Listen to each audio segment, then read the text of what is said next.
Demand చేయబోతున్నారు? ప్రభుత్వం నుంచి ఎలాంటి డిమాండ్, నిర్వాసితులకు ఏమిటి డిమాండ్ చేయబోతున్నారు?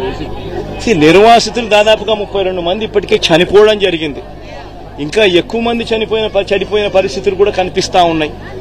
మృతుల కుటుంబాలకు ప్రభుత్వం తప్పిదం వల్ల మరీ ముఖ్యంగా జరిగిన ఘటన ఇది.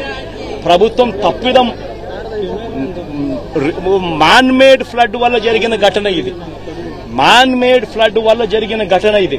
చంద్రబాబు నాయుడు గారు పుష్కరాల సమయంలో తన షూటింగ్ కోసం ఎలా 29 మందిని బలికొన్నాడో, తన షూటింగ్ సందర్భంగా తను ఒక హీరోగా కనిపించాలనే తాపత్రయంతో మనుషులందరినీ ఒకేసారి పంపించినాడో ఆ షూటింగ్ ఎఫెక్ట్ కోసం, దానివల్ల తొక్కిసలాట 29 మంది ఆ రోజు ఎలా గోదావరి పుష్కరాల్లో చనిపోయినారో, ఇప్పుడు కూడా సేమ్ ఇదే మాదిరిగానే చంద్రబాబు నాయుడు తప్పిదం వల్ల ఒక మ్యాన్ మేడ్ ఫ్లడ్ క్రియేట్ అయ్యి, మ్యాన్ మేడ్ ఫ్లడ్ వల్ల ఈ రోజు 32 మంది చనిపోయినారు. మరి చనిపోయిన ఈ 32 మందికి తన తప్పిదం వల్ల జరిగిన ఈ తప్పుకి తాను గవర్నమెంట్ లో ఉంటూ క్షమాపణ చెబుతూ, గవర్నమెంట్ చేసిన తప్పిదం వల్లనే ఇది న్యాచురల్ కెలామిటీ, న్యాచురల్ గా జరిగిన డెత్స్ కాదు ఇది. ఒక ప్రభుత్వం దగ్గర ఉండి స్పందించాల్సిన రీతిలో స్పందించకపోవడం వల్ల జరిగిన తప్పులు.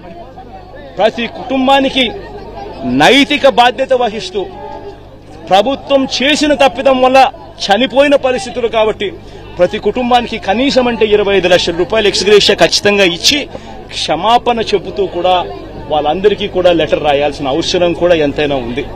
అదొక్కటే కాకుండా నిజంగా ఎంత దారుణంగా పరిస్థితులు ఉన్నాయనంటే, ఈ ఇళ్లలో పెట్టుకున్న గ్రౌండ్ ఫ్లోర్ లో ఉన్న సామాన్లన్నీ దాదాపుగా మొత్తం అన్ని క్లీన్ అయిపోయినాయి. అసలు గ్రౌండ్ ఫ్లోర్ లో ఉన్న టీవీలు కానీ, గ్రౌండ్ ఫ్లోర్ లో ఉన్న ఫ్రిడ్జ్లు కానీ, గ్రౌండ్ ఫ్లోర్ లో ఉన్న ప్రతి ఇంట్లో కూడా గ్రౌండ్ ఫ్లోర్ లో దాదాపుగా 3 లక్షల, ఈరోజు వాళ్ళు ఇచ్చిన రిపోర్ట్ లోనే 6 లక్షల మంది ఎఫెక్టెడ్ ఫ్యామిలీస్ అని చెప్పి రాసినారు. 6 లక్షల మంది ఎఫెక్టివ్ పీపుల్ అని చెప్పి 6 లక్షల మంది ఎఫెక్టెడ్ పీపుల్ అని చెప్పి వాళ్ళంతకు వాళ్ళే రిపోర్ట్ లో రాశారు.